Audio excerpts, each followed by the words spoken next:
Em primeiro lugar, queria agradecer a presença de todos aqui, neste dia que iniciamos um curso mais abrangente na Ordem dos Advogados do Brasil, seção de São Paulo, sobre prerrogativas, capacitação do advogado para defender as nossas prerrogativas. Então, não poderia começar a não ser agradecendo o deslocamento de todos, a disponibilidade de tempo para a gente poder discutir um assunto muito importante para nossa realidade da advocacia. E é uma honra poder dividir com o Cid aqui esta abertura, este encontro inaugural desse curso de capacitação de prerrogativas, que é um curso inédito na casa. Nunca se fez isso, e isso me parece que vai ser o primeiro passo para que outros venham sempre na necessidade de compartilhamento de informações entre colegas, trocas de experiência, para que a gente possa fazer uma advocacia mais valorizada. Mas a comissão, como eu disse, é composta por diversas pessoas. E eu peço que venha aqui à mesa o Leandro Sarcedo, que é o vice-presidente também da Comissão para Assuntos Penais, que também muito nos auxilia, por favor, que ajuda demais também, através de impetrações de habeas corpus, mandado de segurança, defesa de colega. Hoje, inclusive, reportava uma audiência que fez em favor de um colega acusado numa ação penal que tramita lá na Barra Funda, no Fórum Criminal da Barra Funda, também abandonando seus afazeres profissionais para se dedicar valorosamente e voluntariamente à classe. Mas também queria convidar uma outra pessoa que representa muito a comissão, talvez uma das maiores referências que a comissão tenha, que é o Rui Augusto Martins. É um conselheiro de prerrogativas que julga desagravo, mas que não só isso, nos momentos mais importantes que a comissão precisa de um apoio, de uma ajuda, o Rui está lá. Com vontade sua. Tratando, inclusive, recentemente, estivemos juntos, falando com o secretário da Administração Penitenciária, reivindicando melhorias nos parlatórios. Quem trabalha, conhece a realidade carcerária, sabe as condições que nos são dadas para o trabalho, que não são minimamente dignas. Então o Rui esteve lá, fizemos um encontro que está rendendo frutos através da possível criação de uma comissão paritária, que a gente possa, advogados, participarem de deliberações lá da Secretaria de Segurança de Administração Penitenciária, para que a gente possa fazer com que o advogado seja respeitado, inclusive no ambiente prisional.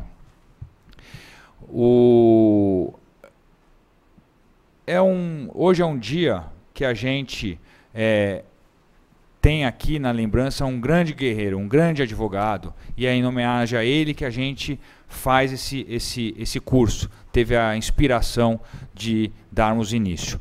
E esse advogado contou também com outro grande conselheiro que trabalhou conjuntamente, eu me lembro que, e peço que suba aqui, Gilberto Marques Bruno, que também dividia a primeira turma conosco lá, junto com o Otávio. Me lembro muito você discutindo os desagravos ao lado do Otávio, que foi um grande advogado, e o Gilberto também, da mesma forma, que vem há muito tempo voluntariamente prestando serviço. Eu gostaria de ampliar aqui a mesa. Tem o Celso, nosso querido presidente aqui do Arujá. Depois vamos ver se a gente consegue trazer puxar uma cadeira para você poder estar presente. Aqui a mesa. O Celso também é um representante, presidente da OAB do Arujá, e que lá naquela região a gente está muito bem representado. Hoje ele veio aqui à Ordem para trazer um pleito na defesa de um colega injustamente investigado. E ele também, demonstrando essa hombridade, essa lealdade com a advocacia, veio trazer pessoalmente o pleito, deixando que o colega se sentisse confortável com a sua atuação. Mas esse curso tem não apenas a finalidade de trocarmos ideias, compartilharmos experiências, discutirmos, debatermos formas de melhorar e aumentar o respeito à advocacia. Mas esse curso de capacitação também tem um outro propósito: homenagear um inesquecível advogado, Otávio Augusto Rossi Vieira. Nós já fizemos diversas solenidades diversos momentos em que ele foi lembrado, homenageado, recebeu medalha, a família recebeu em seu nome a medalha Raimundo Pascoal Barbosa, que é a maior insígnia de prerrogativas desta comissão. E nós não poderíamos deixar de constituir um curso de capacitação e não homenageá-lo. Então este curso é em homenagem a ele. Eu gostaria que o Cid desse algumas palavras sobre o Otávio, para que a gente pudesse ter bem marcante como foi a sua importância na história da advocacia e na história da Comissão de Direitos e Prerrogativas. Por favor, Cid. Toda vez que eu falo do Otávio, eu fico muito emocionado. O Otávio é meu primo. E tanto eu como o Otávio, nós nascemos ouvindo falar em prerrogativa dos advogados. Eu cresci ouvindo falar em prerrogativas de advogado. O Otávio da mesma forma.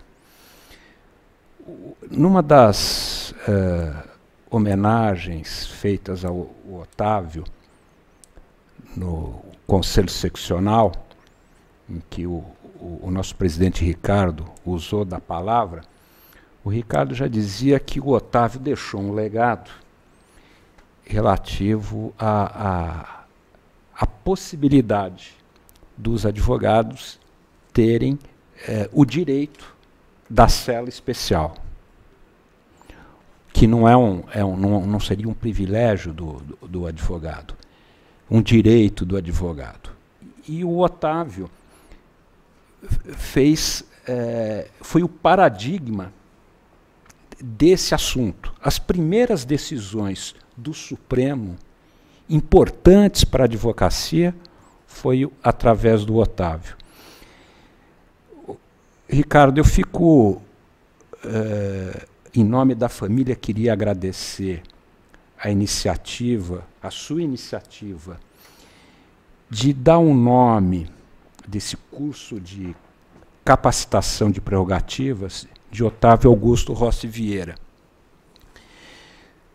Eu, durante muito tempo, meu pai foi presidente da OAB de 71 a 79, num período muito difícil para a nossa instituição, e o reflexo disso é na família, Leandro, nos filhos. E depois de muito tempo é que a OAB resolveu fazer uma homenagem para o meu pai. Eu sofri muito com isso e fico muito emocionado quando, logo após o falecimento do Otávio, com a manifestação do Ricardo na OAB, que foi difícil segurar, acho que todos choraram muito, e esse reconhecimento, Ricardo, é muito importante para a família, é muito importante para a filha, para a mulher, para terem a certeza, a convicção que tudo que o Otávio fez não foi em vão. Era dentro de um ideal maior. O Otávio, eu queria destacar um outro ponto do Otávio, além de grande defensor das prerrogativas, ele era um incansável defensor das prerrogativas.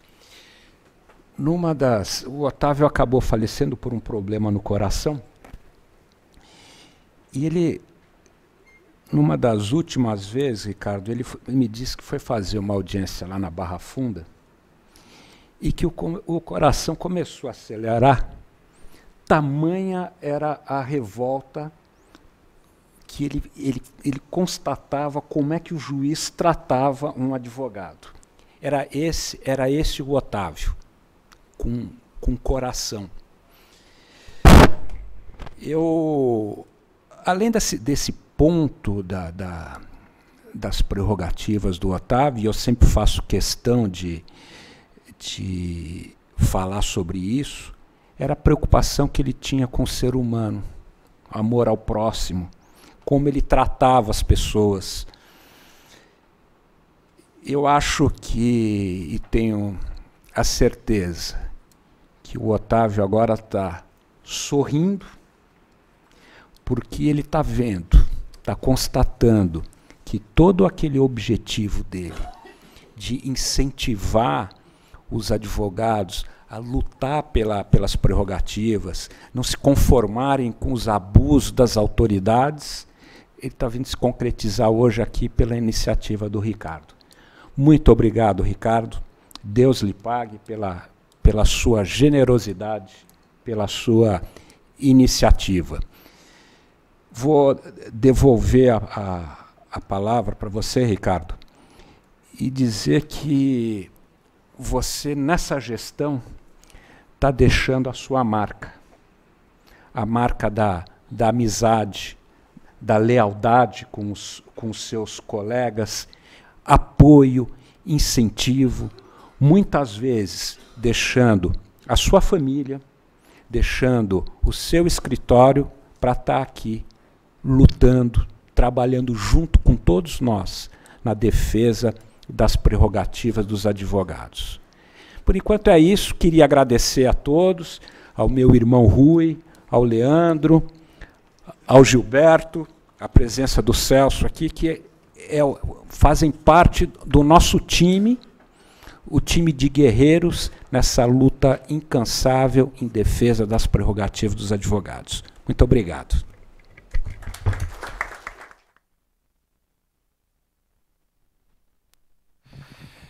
Bom, e por conta disso é que a gente decidiu fazer o curso de capacitação. E decidimos abordar 4 módulos, 4 aulas separadamente. Nesta carga horária dessas 4 palestras, acho que a gente teria condição de efetivamente capacitar, no sentido de oxigenar. Nós precisamos fazer com que as nossas lições que nós aprendemos na academia, muitas vezes não foram bem colocadas. O tema prerrogativas não é matéria de relevo nos bancos acadêmicos. Pode parecer incrível, mas há faculdades que quem ministra o curso de prerrogativas é promotor de justiça. O que é um absurdo. É um absurdo isso. Evidentemente que, ainda que seja bem intencionado aquele profissional de direito, ele está falando de uma matéria que não lhe é afeto. E ainda que seja, lhe é contrária, ou pode lhe ser contrária. Nós precisamos corrigir essas distorções. Mas para isso, nós precisamos saber o que a lei nos assegura. Nós precisamos voltar à origem, lá atrás, antes ainda da Constituição de 1988. Nós precisamos lembrar que o homem vive em sociedade, nós temos as regras para cumprir, todos nós. E, civilizadamente, a forma de nós solucionarmos os conflitos é pela via da justiça. Se assim é, deve haver um instrumento político que impeça o arbítrio contra cada um de nós. Que o Estado não tenha tamanha autonomia, tamanha ingerência para que se apodere daquilo que nos é mais precioso, seja a vida e depois a liberdade. Por isso que as regras que existem servem para balizar a interferência do Estado, a interferência da persecução acusatória, porque nós vivemos um Estado acusatório. Nós vivemos um Estado policialesco, não apenas por conta da criminalidade que nos assola, mas nós temos uma tendência de presumir que o réu é o culpado, quando a Constituição diz exatamente o contrário. Então a Constituição Federal, que é de 1988, trouxe muitos direitos. Não é chamada de Constituição Cidadã, porque nós vivíamos um momento anterior de restrição de direitos. um regime ditatorial. Regime ditatorial, que o Cid foi muito modesto aqui, mas o pai dele, se não fosse a atuação do Cid Vieira na presidência da Ordem, e muita coisa pior teria acontecido. Não foi por conta da gestão dele, e tendo em vista o que se passava na época, é que se foi criada a Comissão de Direitos e Prerrogativas exatamente sob a ordem do Cid Vieira. Se não fosse ele, talvez até hoje não teríamos uma Comissão de Direitos e Prerrogativas. E ela se fazia necessária para conter os arroubos autoritários da época. E a Constituição, ela traz muitos direitos. Direito à propriedade, direito à vida, à liberdade de manifestação, à saúde, à moradia, à educação. Poderia elencar uma série extensa de direitos sociais, por exemplo, todos eles integrando os direitos fundamentais. Mas nenhum desse direito seria instrumentalizado se não houvesse o direito de reivindicar o direito. Não adianta nada eu abstratamente ter direito à moradia se eu não posso ter o direito de acionar a justiça reivindicando o meu direito. Isto é uma questão de cidadania. E é por isso que quando o advogado é chamado a intervir, ele está fazendo um ato de cidadania, ele está exercendo uma função social. O advogado não é apenas o profissional que orienta juridicamente o cliente. Não é apenas aquele que diz a jurisprudência, aquele que aciona as portas da justiça para buscar o direito material, mas ele é muito mais do que isso. Ele é um apaziguador social, ele é um solucionador de conflitos. Ele procura, com a sua atuação, fazer com que a sociedade se estabilize. E é por isso que ele exerce um munus público, uma função social de alto relevo. E isto não pode ser esquecido jamais. Nem das lições da história, nem de toda a perseguição que os advogados sofreram em diversas partes do mundo. Desde a época mais remota até os tempos atuais. Vai advogar na China. Vai defender os présamos de Guantánamo. É restrição total de direitos. Vai defender alguém no Irã. E isto porque querem calar e vão calar os advogados, que são os primeiros a se insurgir, os primeiros a resistir contra os atos de arbítrio. E aqui é a mesma coisa. Se nós não tomarmos providências contra isso, eles vão fazer de qualquer maneira calar a voz do advogado, que se insurge contra abusos, contra excessos. E o advogado vem nessa luta há muito tempo. Pouco antes de vir para cá, estava relendo um pouco a história da advocacia, porque quem esquece das lições da história se arrisca a repetir as suas tragédias. E vejo que vamos completar 50 anos, agora em julho, do primeiro desagravo oficial.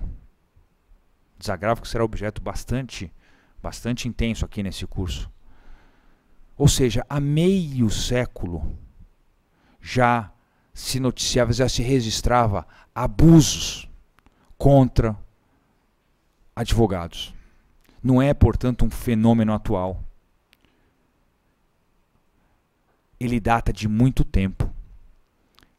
E sabe quem era e quem foi o primeiro ofendido?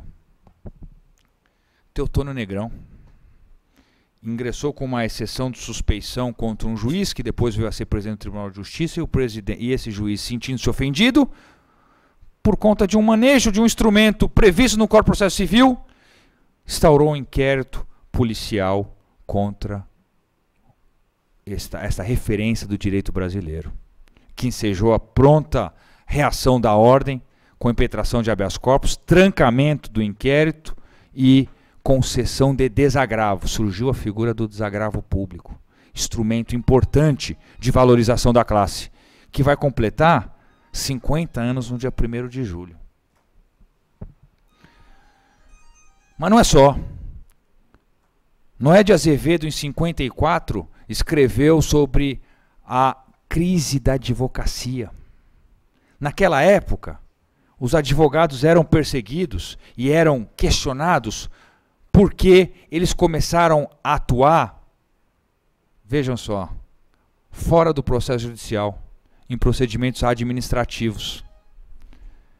E aqueles que eram contra a liberdade de atuação do advogado começaram a combater essa forma de atuação fora do processo da nossa parte. Hoje, isso está mais do que pacificado. Ninguém discute defender alguém no âmbito administrativo. Isso é absolutamente natural. Mas naquela época, as vozes refratárias ao advogado já se insurgiam para impedir que a classe tivesse uma atuação destemida e destacada. Mas o fato é que, durante o período ditatorial, em que houve inclusive a supressão do habeas corpus, época de repressão, e vem a Constituição Federal. Para dizer o quê? Para dizer, no artigo 133, veja, Constituição Federal. Nós estamos falando da lei máxima de um povo. Nós estamos falando da lei suprema. Aquilo que Kelsen dizia como o topo da pirâmide. Aquela que contra ela não pode ser vilipendiada, restringida. E ali há dispositivo que não é letra morta, que diz que, artigo 133, o advogado é indispensável à administração da justiça, sendo inviolável por seus atos e manifestações no exercício da profissão. Esta era a redação originária. Esta era a redação que a Associação dos Advogados, em reunião de colégio de presidentes, definiu. O advogado é indispensável à administração da justiça, sendo inviolável por seus atos e manifestações no exercício da profissão. É um direito absoluto. Mas as forças de oposição, contrárias a uma advocacia altiva e independente, fizeram colocar uma vírgula e acrescentar a seguinte expressão: nos limites da lei. Aqueles que eram contrários à nossa atuação fizeram tamanho lobby que resultou na restrição a este comando constitucional supremo. E pior, alguns advogados processados criminalmente naquela época usavam este artigo constitucional para demonstrar a atipicidade da sua conduta na defesa do cidadão. Mas juízes contrários à advocacia valiam-se dessa brecha para dizer: não há lei que regulamente. Este limites da lei impõe restrições. E não havendo lei atesta parte, não pode o advogado socorrer-se do artigo 133, por ausência normativa. Foi então que se deu um outro embate. Bom, já que essas autoridades, por argumentos que não se sustentam, mas que na prática estão sendo adotados, vamos passar a trabalhar na elaboração de uma lei federal, porque já existia o Estatuto de 1963. Mas estes refratários da advocacia diziam que não estava recepcionado pela nova ordem constitucional. E aí, novo embate se travou. E aí, foram anos de trabalho para resultar na elaboração da Lei 8.906 de 1994. Quando o texto ficou pronto,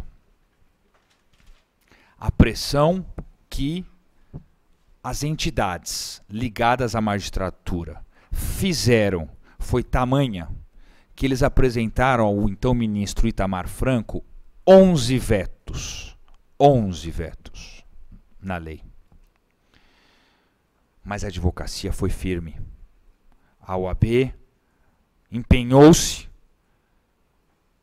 e conseguiu aprovação sem nenhum veto. A lei foi inteiramente sancionada pelo então presidente Itamar Franco. Estava, portanto, sancionada o Estatuto da Advocacia e da Ordem dos Advogados do Brasil. Pois bem, esta lei, para nós, ela é muito conhecida. Mas as autoridades, já então investidas no cargo, não o conheciam e não conhecem. Quem ingressou na carreira pública antes de 94 não conhece a Lei 8.906. Cabe a nós ensinarmos pedagogicamente o que diz a lei federal, que é lei federal, como eu disse, que deve ser observada por todos. Parece incrível, mas há desembargadores que não conhecem. Há pouco tempo fui fazer uma sustentação oral no Tribunal de Justiça e após a minha manifestação, o relator começou a dar o voto. Mas ele partia de uma premissa equivocada, um fato que ele estava visivelmente enganado. E eu pedi a palavra pela ordem, que é um direito que me assiste. E eu pedi a palavra pela ordem. O desembargador olhou para mim, o relator, parecia que eu era um extraterrestre. Doutor, o senhor já falou. Eu falei, eu sei, mas estou pedindo a palavra novamente. Não, doutor. O senhor já falou. O prazo regimental no nosso regimento já foi. O senhor já se manifestou. Eu falei, não, mas eu tenho um direito, excelência. Eu quero fazer um esclarecimento de fato. Eu parecia um extraterrestre ao quadrado. Esclarecimento de fato, doutor. Eu falei, quero fazer um esclarecimento de fato que a Lei 8.906 me assegura. Doutor, o senhor já se manifestou. Foi preciso o presidente da sessão encostar no relator. Não. Ele tem direito. Esclarecimento de fato? Não. Deixa o advogado falar. E eu falei. Nitidamente, o desembargador não queria me perseguir. Ele não queria me menoscabar. Ele simplesmente não sabia. Ele não sabia que o advogado pode e deve usar da palavra a qualquer tempo para fazer um esclarecimento de fato. Ele não sabia. E assim, nós vemos diariamente. Há uma série infindável de exemplos que deixarei para o último encontro. Mas não apenas na área criminal, e eu vou citar só mais um. Honorários. Contratuais. Tem um dispositivo no Estatuto, artigo 22, parágrafo 4º, que diz que se o advogado apresenta o contrato de honorários, o juiz deverá destacar a parte do advogado e separar da parte do cliente. E existem hoje, ainda hoje, juízes que não sabem desta normativa e que intimam a parte para vir retirar o alvará. Nós somos obrigados a ir até a corregedoria. Até agora, por enquanto, todos os casos são 3 cidades, por enquanto, todas exitosas, todas retrocederam. Mas é preciso que o advogado comunique à comissão. O advogado faz muito sozinho. Faz muito. Cada um de nós, ainda que não seja formalmente ligado à comissão, faz parte sim da comissão de prerrogativas. Porque qualquer um das senhoras, dos senhores, pode se defender na frente de qualquer autoridade, usando aquilo que a lei nos assegura. E a nossa pronta reação é a reação da ordem. Muitas vezes, acaso, há casos em que o advogado sozinho soluciona a controvérsia. Mas há casos que conjuntamente ele aciona a entidade para ganhar peso e os dois, particular e entidade, caminham juntos na luta pelo direito postulado e pela cessação da violação às prerrogativas. E é preciso que a gente tenha isso em mente. Porque uma ofensa contra qualquer um de nós é uma ofensa que alcança todos nós. E isto é importante que a gente tenha em mente para poder ter condições de enfrentar. Porque, como disse Paulo Bonavides, este instrumento que vem a lume é um monumento de defesa à cidadania. A Lei 8.906/94 é um monumento em defesa à cidadania. Porque nós somos os porta-vozes daqueles que depositam em nós a derradeira esperança da obtenção do direito material. Quando os senhores vão ao INSS postular em favor do hipossuficiente, do aposentado, em nome daquele cidadão que o senhor está lá, em nome do hipossuficiente que nós vamos buscar o direito. Ou do preso, que está preso, e quando nós vamos ver um inquérito policial, nós vamos ali ver o direito e lutar pelo direito alheio, do cidadão, do terceiro.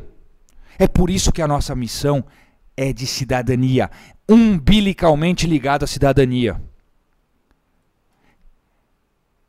Não adianta nós nos dirigirmos até lá e termos, por exemplo, um enfrentamento no INSS, que é um absurdo, na minha avaliação, talvez a maior afronta que se possa materializar em matéria de violação de lei federal.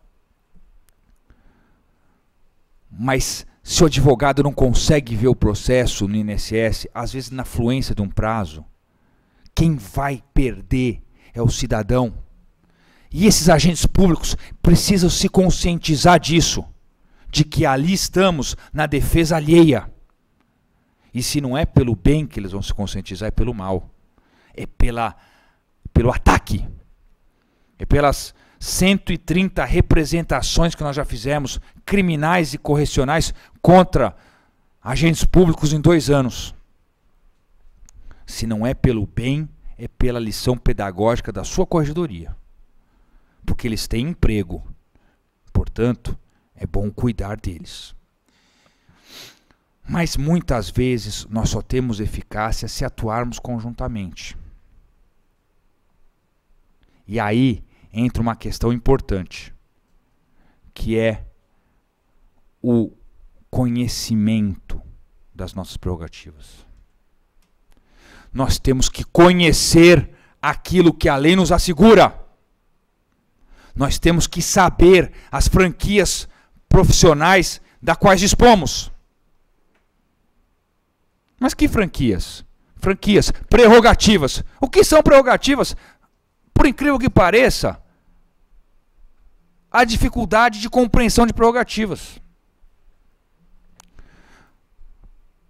Talvez por uma dificuldade conceitual que oscila na doutrina, talvez porque as nossas prerrogativas sejam diversas das prerrogativas de magistrados, promotores e delegados. Eles têm as prerrogativas deles. Eles têm a prerrogativa de inamovibilidade, irredutibilidade de vencimentos. Eles têm prerrogativas. Imagina se o médico não tivesse a prerrogativa de fazer uma cirurgia, uma intervenção no paciente. Seria preso em flagrante por lesão corporal. É preciso que certas categorias profissionais tenham certas franquias, certos instrumentos à disposição para que essa categoria possa efetivamente existir. E é por isso eu não gosto da definição clássica de que prerrogativas é um conjunto de direitos do advogado. Porque os direitos não são do advogado. O advogado representa os direitos do cidadão. O advogado é a intermediação para a conquista do direito material do jurisdicionado. Ou o judiciário não é destinado ao jurisdicionado?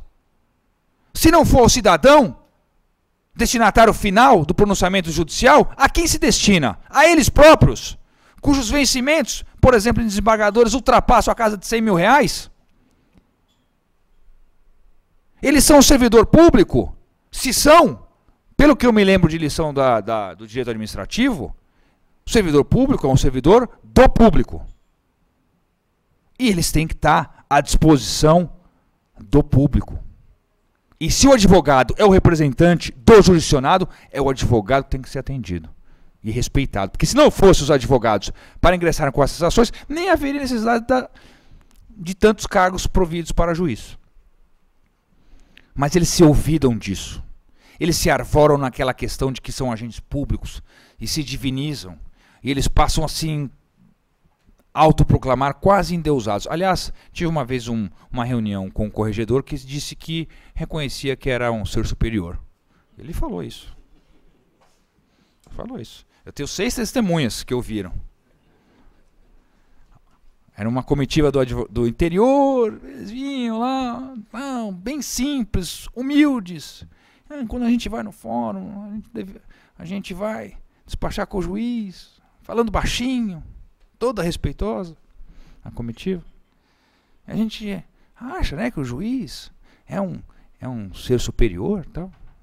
E então o desembargador falou, e é. Veja a mentalidade. Essa mentalidade arcaica, antiga, vetusta, que não subsiste, tem que acabar. E as prerrogativas, portanto, neste conceito que falo, lembro de um professor que tive. O Leandro teve também. Está vivo. Excelente professor, Vicente Greco Filho. Que uma vez discutíamos quando você nem estava na sala, discutíamos alguma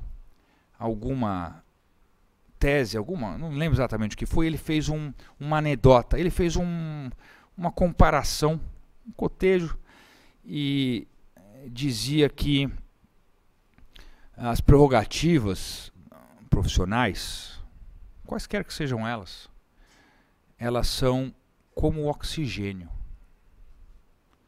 Nós não vemos, nós não sentimos, não há odor, não é materialmente palpável, mas sem ele a espécie humana não existiria. E as prerrogativas são mais ou menos isso. São aqueles plexos de instrumentos que, antes de qualquer direito, compõem-se para permitir que o profissional, no caso o advogado, tenha a liberdade e a amplitude para poder efetivamente exercer os seus direitos. Direitos que ele representa do cidadão. Isto é uma lição que não podemos esquecer. As prerrogativas estão sempre conosco. Sempre. E é por isso que não podemos esquecer delas. E é por isso que me incomoda, por exemplo, e cito sempre esse exemplo, que ele é banal. Mas ele representa a forma de autoritarismo velado que ainda existe. Um advogado foi à Justiça do Trabalho fazer uma audiência. Demorou.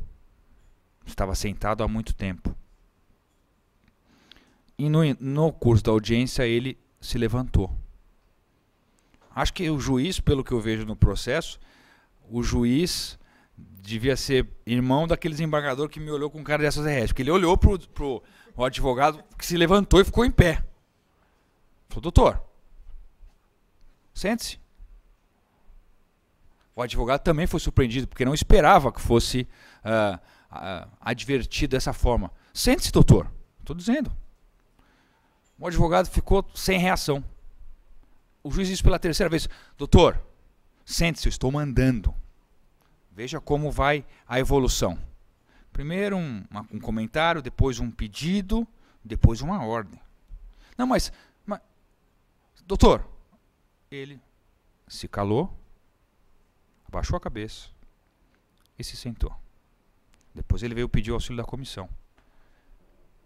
Mas veja, o advogado tem que responder no ato. Não adianta depois do fato consumado, que é pequeno. Mas eu me lembro que havia uma menção de que depois que o advogado se sentou, o juiz falou, não disse que o senhor ia se sentar? Se o advogado soubesse que é direito dele permanecer em pé em uma audiência, ele teria sido firme, respeitoso. Não precisa ser agressivo, mas firme. Excelência, permaneço em pé porque a lei me assegura. Prossigamos. Doutor, o senhor sente-se. Excelência, a lei me assegura, vamos seguir nos trabalhos. Ou Vossa Excelência vai descumprir a lei? Tenho certeza que o juiz recuaria. O juiz assim o fez porque ele não sabia que existe um inciso que permite que o advogado pode permanecer em pé. Mas nesse pequeno gesto, ele quis reafirmar a autoridade. A autoridade sou eu. Você obedece. O exemplo, como eu disse, é banal, mas demonstra o que passa na cabeça daqueles que desconhecem as nossas franquias. E ali faltou a reação imediata. Excelência, permaneço em pé, prossigamos. Até quando isso vai acontecer? Até quando nós não conhecermos os nossos direitos. Veja, nós vivemos uma advocacia que naturalmente é processual. Naturalmente há um embate de ideias. Naturalmente a tese, a antítese para a síntese. O reclamante na trabalhista tem a parte contrária, reclamado. No cível, criminal, é da natureza processual essa dialética. Este confronto faz parte da essência das discussões. Portanto, nem todos os debates, nem todos os enfrentamentos são violações a prerrogativas. Quero deixar isso bem claro. Discussão técnica e o juiz decidindo para A ou para B faz parte do processo, da ritualística. E compete a nós ingressarmos com os recursos cabíveis. Falo isso porque algumas vezes há uma confusão do advogado que diz, olha, o meu cliente tinha razão, mas o juiz julgou improcedente a minha ação. Ele violou minhas prerrogativas. Não violou. Ele deu uma decisão. Não lhe foi favorável. Lhe foi contrária. Ele não o ofendeu, não se dirigiu ao aspecto pessoal, não teve nenhuma outra conotação mais ofensiva a esse ponto. Mas como eu dizia, então, a partir do momento em que temos essa definição de prerrogativas, a gente pode pleitear os direitos. E eu volto a dizer, falávamos das sentenças. Nem sempre decisões são atentatórias à prerrogativa profissional. E eu quero deixar isso claro porque os advogados, algumas vezes, quando vêm à nossa porta, vêm conversar, traçar uma estratégia, nitidamente o caráter é jurisdicional. Isso acontece também no nome da corregedoria. Nós procuramos fazer um crivo bem acurado para que a gente possa levar à corregedoria assuntos realmente ofensivos ao exercício profissional. Quando o advogado vai postular contraditório, ampla defesa, devido processo legal, esses princípios constitucionais que fazem parte do processo, eles se referem ao processo. É diferente, por exemplo, quando um advogado ingressa com uma ação, tem um enfrentamento com o juiz, e o juiz na sentença julga improcedente o pedido, por exemplo, e manda instaurar inquérito policial contra o advogado. Isso é diferente, porque aí é um plus.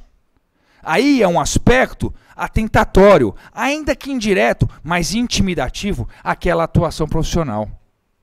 Eu vou dar um exemplo que me chegou ao conhecimento essa semana e que eu estou completamente impressionado. Eu não sei se alguém já viu. Vem lá de Mairinque, não sei se tem alguém de lá.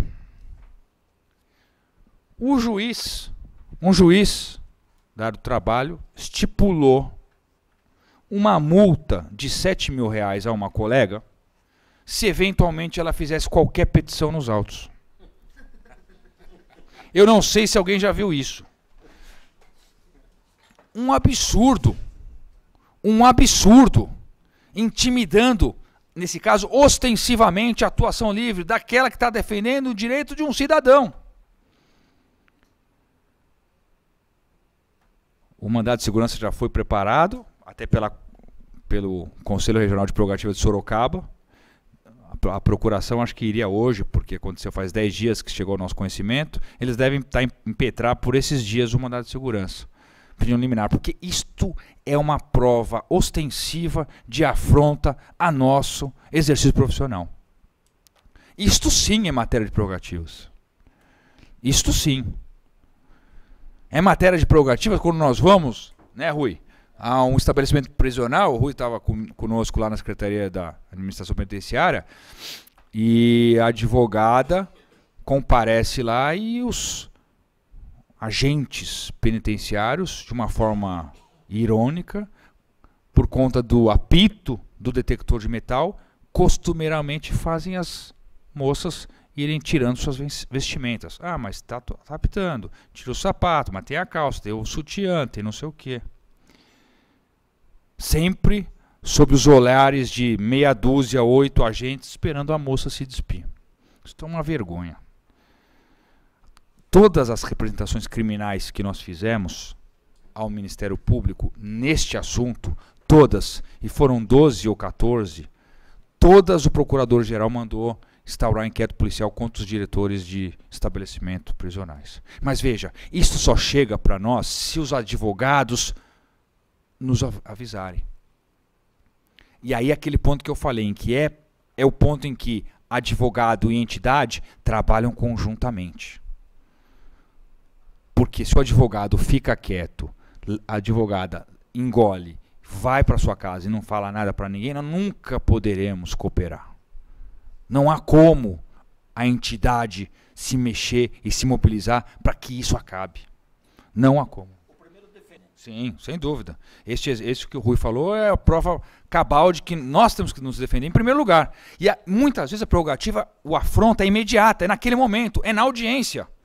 E o advogado tem que estar preparado para reagir. E aí nós vamos ao longo do curso falar várias coisas sobre como podemos agir. Inclusive preventivamente. Eu já gosto de antecipar uma que passou a ser uma diretriz aqui que eu passei a adotar por conta de uma situação em que 10 dias que o Ruiz tinha saído, no 10º dia aqui que eu estava à frente da comissão, apareceu um advogado conhecido que faz muito júri. E aí eram as férias e tal, eu até não consegui falar com ele, porque a Duque, como é que eu vou resolver? Ele disse o seguinte: faz 60 dias eu fiz um júri lá em Santo André. O Ruiz vai lembrar bem. Lá em Santo André, só que a juíza e a promotora foram muito ostensivas comigo, não permitiam que eu fizesse defesa, não me davam a palavra, o júri foi suspenso, tamanha briga que teve.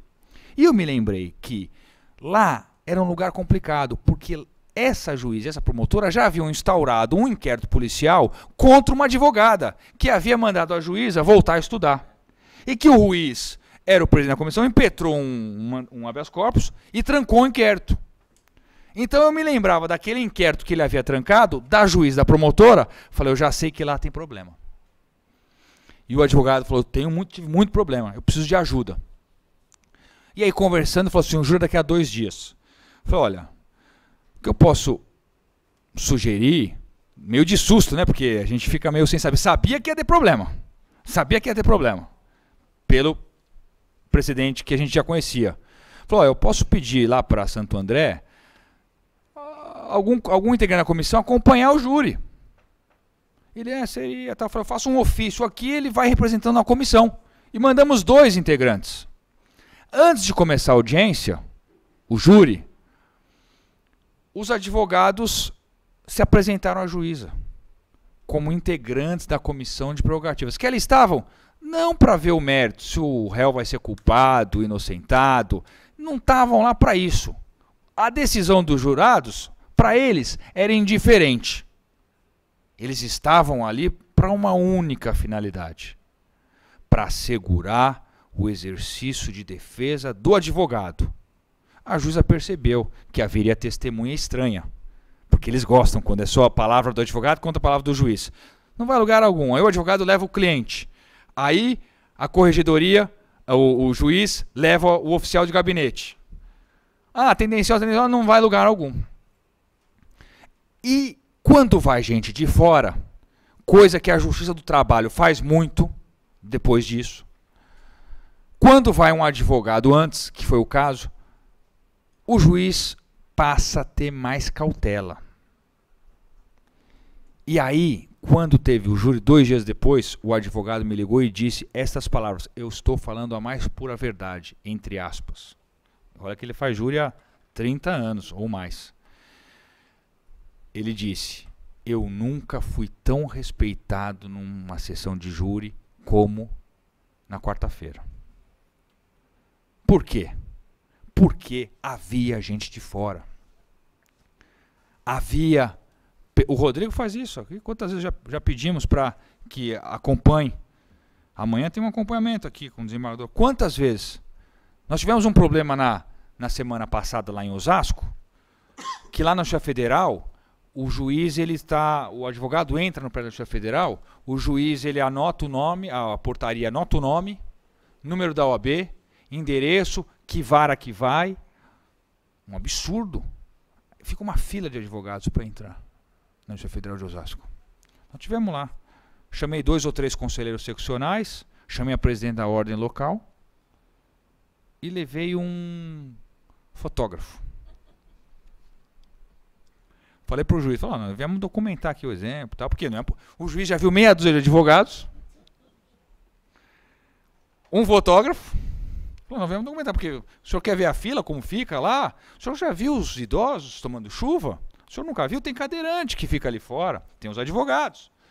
O juiz, mas eu não estou nem sabendo. Falei, mas o senhor que determinou. Não, mas é que mudou a gestão, que teve um layout aqui da Justiça Federal. Eu falei, não, o negócio é o seguinte, não tem problema. Nós só queremos saber se vai ter solução ou não. Estamos aqui amigavelmente, diplomaticamente. Não, mas é claro, vamos tirar uma foto, O Mastro Mauro estava junto, falou, não, porque aqui o problema é tão pequeno, né, excelente? Tão pequeno, vamos resolver e tal, um conselheiro.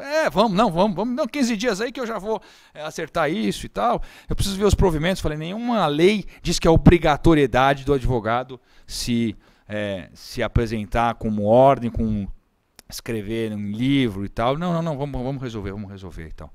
Mas veja, nós precisamos nos mobilizar. Porque se a gente deixar a coisa andando, a gente vai tendo cada vez menos espaço. Né? É como aquele célebre poema No Caminho com Mayakovsky, né? Que há sempre um excesso. Isso não precisa ser advogado para perceber isso. Eu tenho um irmão que é 10 anos mais novo que eu. É um meninão. E aí, ele começou a namorar. Mas eles sempre foi esportista, fazia esporte, Rui, todo dia, como você, o corredor, todo dia, o Cid também, todo dia fazia esporte. A namorada dele chegou, mas na sexta-feira você não faz mais, tá? Porque não sei o que, tá bom. Na quarta-feira tem não sei o que também aqui na minha casa, você também não faz mais. Tá bom. Na segunda-feira geralmente você precisa me buscar na faculdade, tá? Então você não faz mais, tal. Eu cheguei nele e falei, escuta, deixa eu te falar uma coisa. Se você não colocar um freio nisso, você vai ficar sem nenhum dia, hein?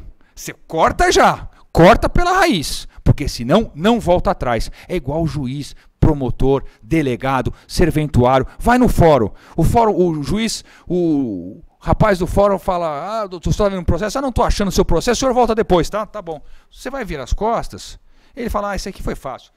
Outro, se eu quero, não estou achando, volta depois, tá?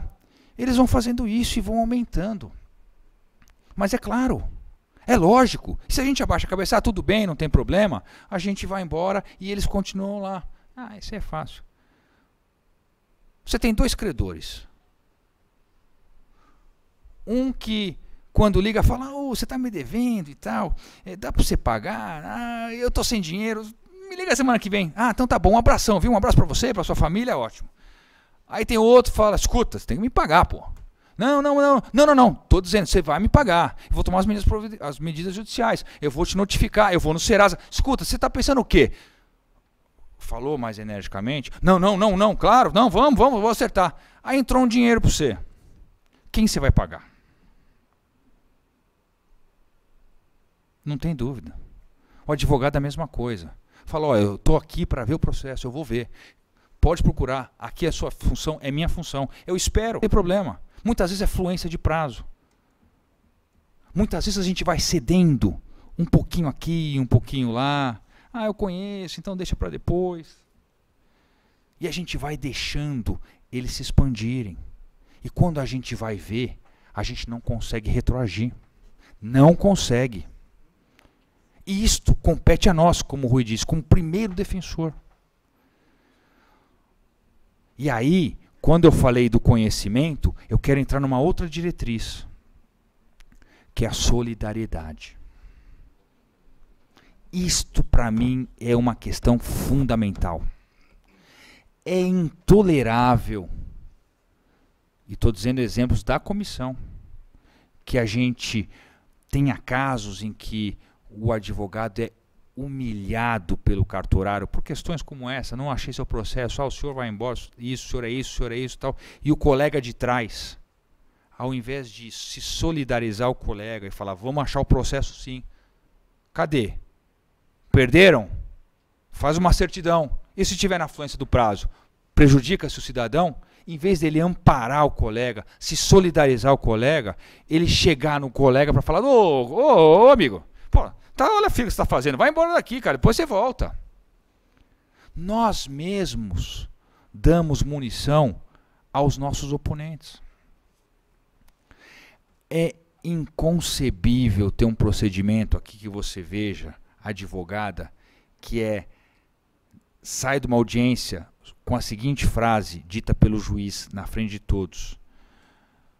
Olhou para a cliente e falou, senhora, eu tenho dó da senhora pela advogada que a senhora constituiu.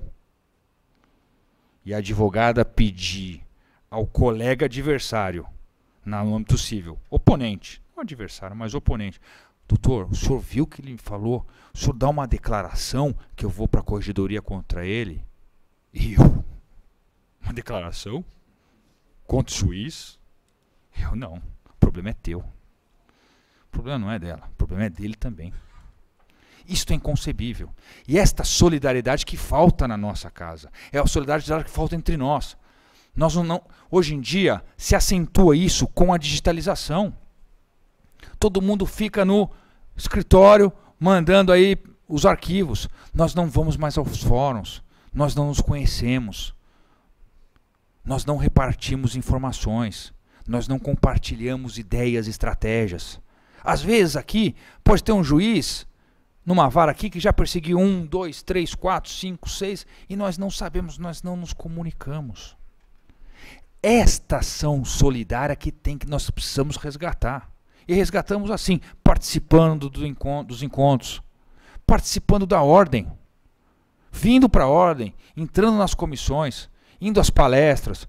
Se alguém é da subseção, que vá conhecer a subseção. Está aqui o Celso de Arujá e tantas outras subseções. Conhecer as nossas representatividades, os nossos representantes, ter essa atuação conjunta. E aí a gente tem que ter essa capilaridade de atuação. Hoje em dia, se os meios digitais fazem com que as pessoas fiquem mais distantes entre si, porque eu me lembro, eu sempre digo essa história, eu era garotinho, fui ao fórum pela primeira vez, estou tentando me rejuvenescer, isso há 24 anos, estagiário, fui lá ver os processos, primeira vez, perdido, e o fórum criminal era aqui na Maria Paula, no viaduto Dona Paulina, e eu procurando uma vara, eu vi o seguinte chamado, ô menino, vem aqui menino, e, vem cá, tá procurando alguma vara? Tô procurando uma vara tal, é ali naquele lugar, mas olha, vou te mostrar uma sala dos advogados, vem aqui.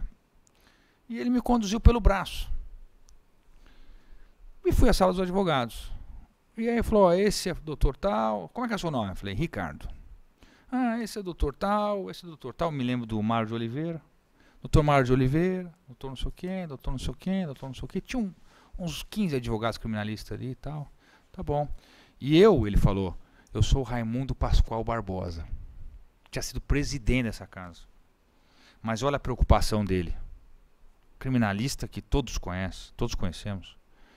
Mas a preocupação era trazer o colega, trazer o advogado, trazer o estagiário para junto formar um grupo de defesa que dá força. Se a gente se conscientizar da força que nós temos com 300 mil advogados, nós vamos ser muito mais respeitados. Na justiça do trabalho isso acontece direto, em que a comissão é prontamente chamada e muitas vezes o juiz volta atrás.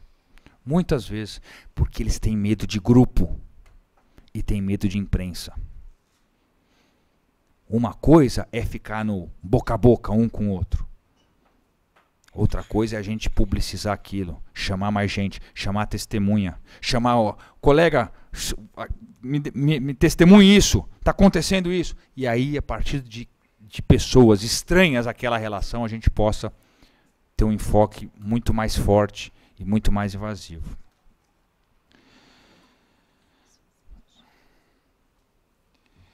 Além do conhecimento e da solidariedade, eu queria destacar uma outra diretriz. É a ação. Nós precisamos ter a coragem de agir. Coragem que vale muito, já dizia Sobral Pinto. O próprio Raimundo Pascoal Barbosa, que tem uma expressão célebre que fala, como é que o advogado precisa fazer para enfrentar essas autoridades? Fala, olha, saber ler e escrever, né? Se tiver coragem, precisa ter coragem, não é? Pode até não saber ler e escrever, mas precisa ter coragem. Não, se souber ler, se souber ler e escrever, ajuda um pouquinho, precisa ter coragem. Se souber ler e escrever, é isso que nós precisamos. Mas nós precisamos agir. Quando alguém liga na comissão de prerrogativas, fala, não sei se eu vou, vamos sim, e vamos junto. Vamos destacar alguém da comissão local, da subseção, da seccional. Temos que agir. Agir através de representações. Agir comunicando a ordem. Comunicando outras pessoas. Se instrumentalizar.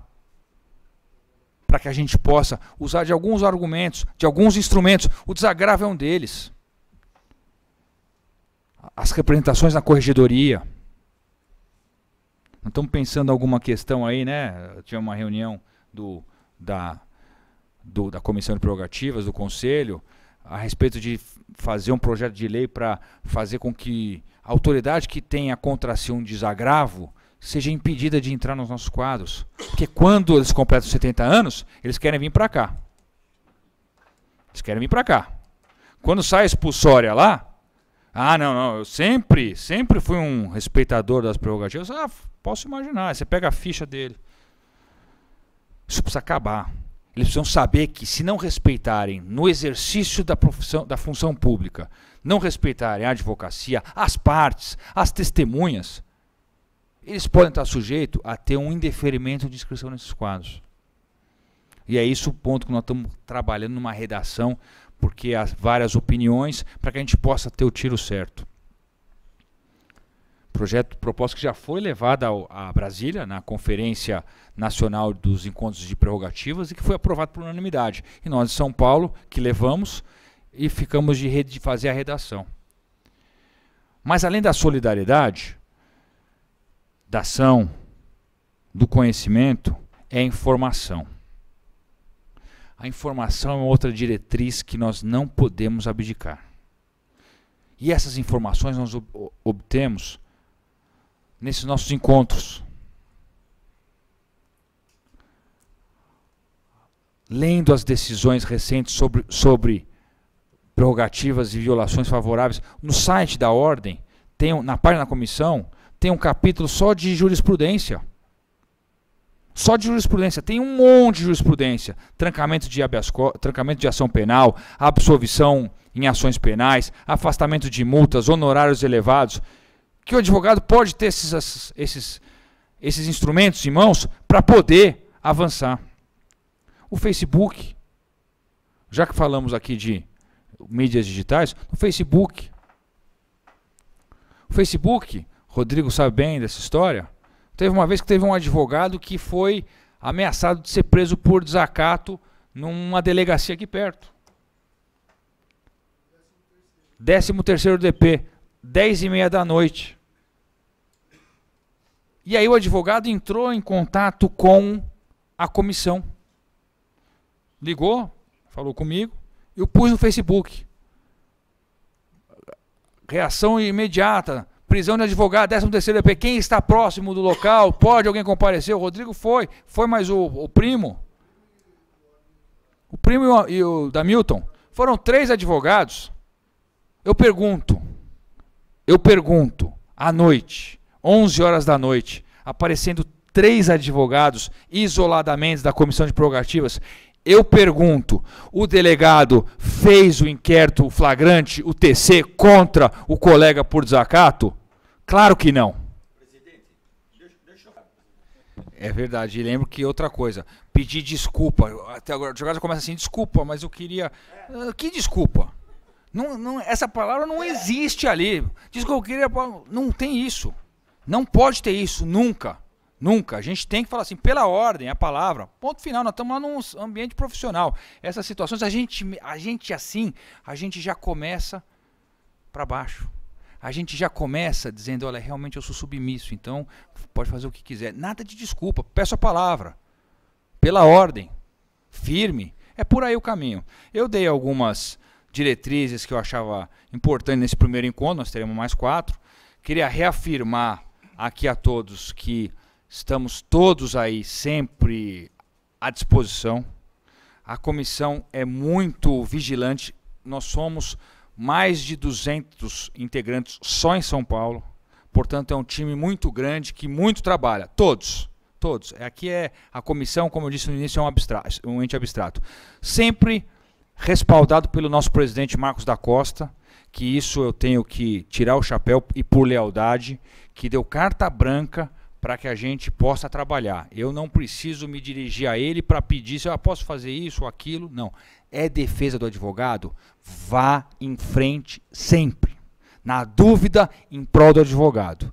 Então, com base nisso, com essas ponderações e com o respaldo do presidente Marcos da Costa, que a gente consegue fazer o que muito tem feito todo mundo, coletivamente, e espero que amanhã, Rodrigo, saia essa liminar aí daquele outro caso lá de Campinas. Hoje soube uma de registro, uma vitória linda, um trancamento do inquérito policial sensacional.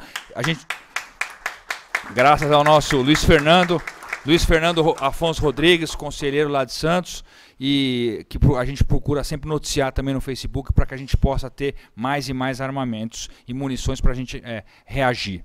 Eu queria abrir a palavra aqui na mesa e depois eventuais perguntas para a gente abordar mais algumas questões. Mas eu queria fazer algumas observações. Eu acho até para a gente projetar um futuro, a gente precisa entender um pouquinho o passado. Aí o Ricardo estava falando, Ricardo, quando você falou contou da história do Raimundo Pascoal Barbosa, aqui me veio uma sugestão.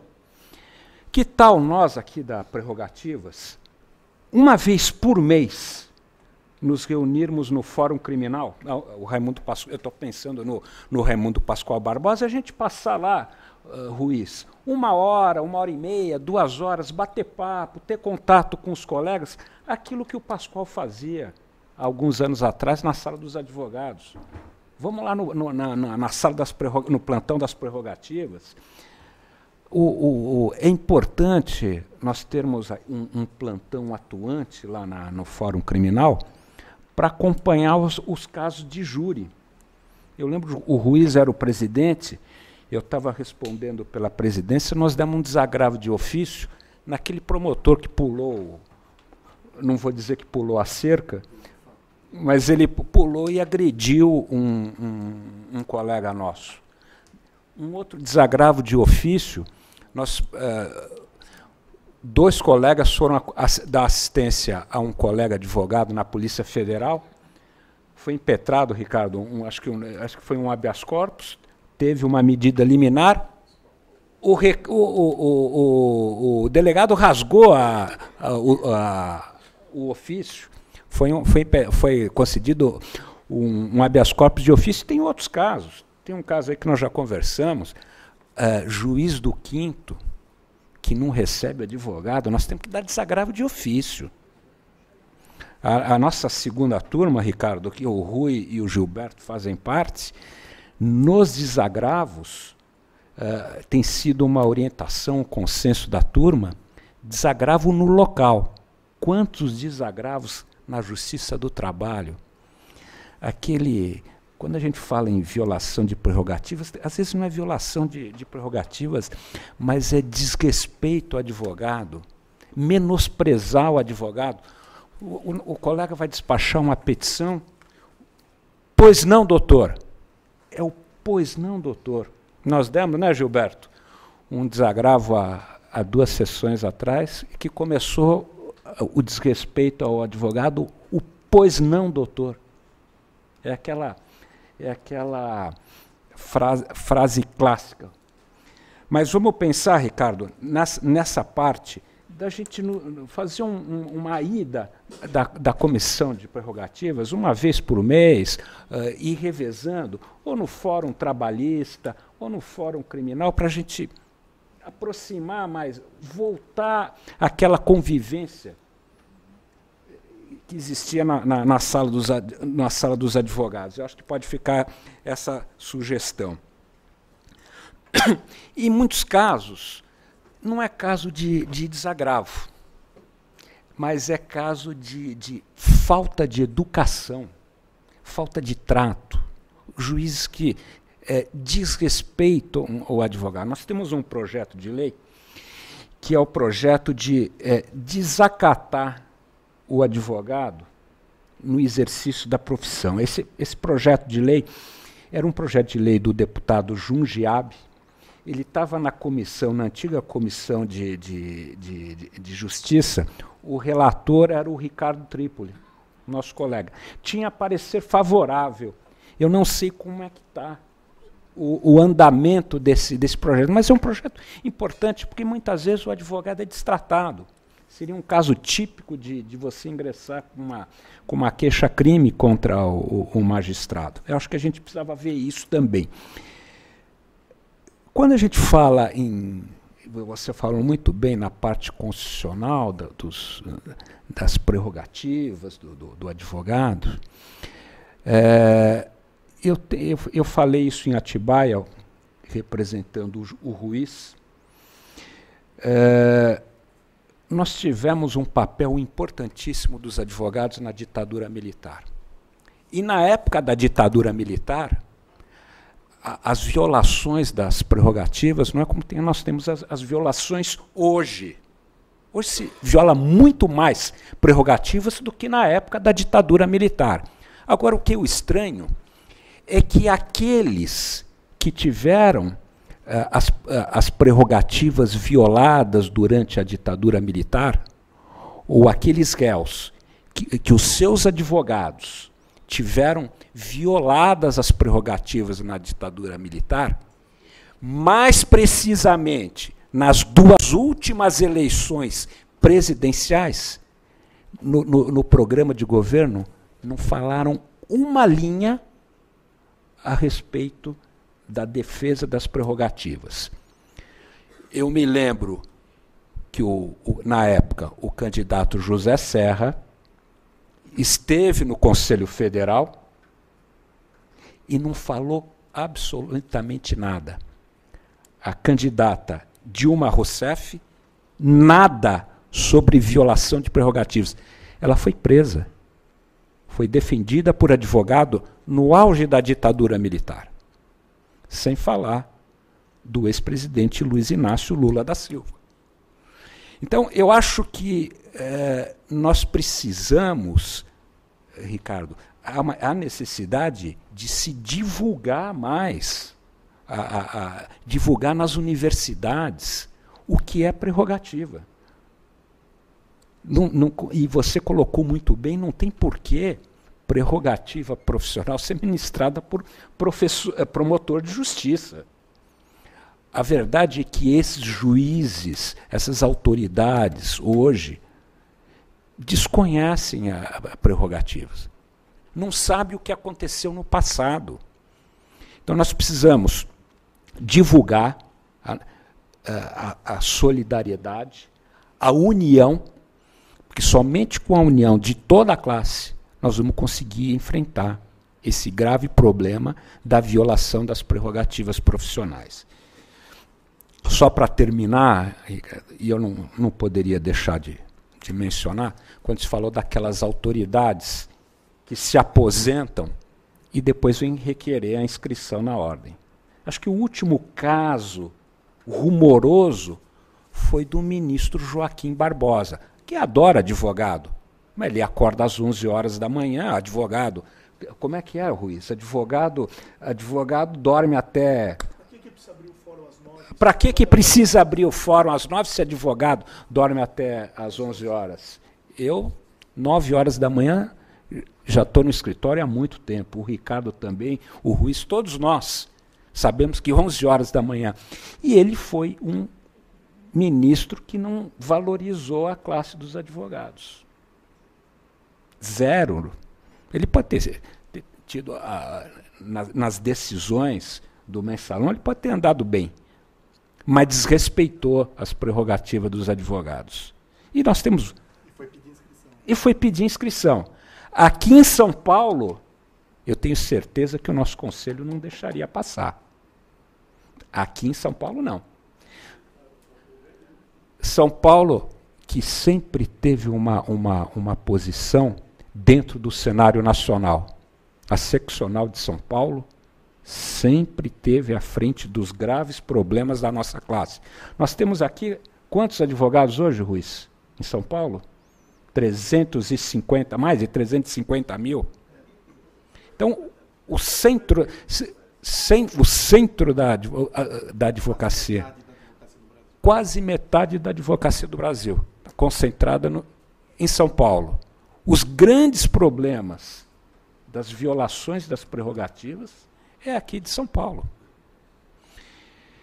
Então, eu queria cumprimentar o Ricardo pela iniciativa, mais uma vez, de denominar esse curso de capacitação para o Otávio. Cumprimentar o Ricardo pela magnífica palestra, dizer que não é só o presidente Marcos da Costa que dá carta branca para a comissão desenvolver o seu trabalho com independência. O Ricardo é um presidente que dá carta branca para todos nós aqui. Além de dar carta branca, é um grande companheiro. E a solidariedade é uma característica do solidariedade, companheirismo, é uma das características do Ricardo. Então, eu queria agradecer e dizer que é um privilégio estar aqui com vocês essa noite, Ricardo, Ruiz, o Leandro, o Rui, o Gilberto e o Celso de Arujá, e com todos vocês para a gente trocar um pouquinho dessa experiência, do nosso dia a dia. E temos trabalho, Ricardo. Eu, ouvindo você, nós temos que... A nossa comissão precisa, lá no prédio do DHPP, advogado não pode ser identificado, dizer o andar que vai. Nós temos lá no DPPC também, continua isso, lá na portaria. Doutor, qual é o andar? O telefone para contato. Temos alguns lugares aqui que eu acho que a gente vai falando, né, Rui? Vamos trocando um pouquinho de ideia, um pouquinho de experiência. Tem bastante coisa para fazer, Ricardo. Obrigado a todos. Boa.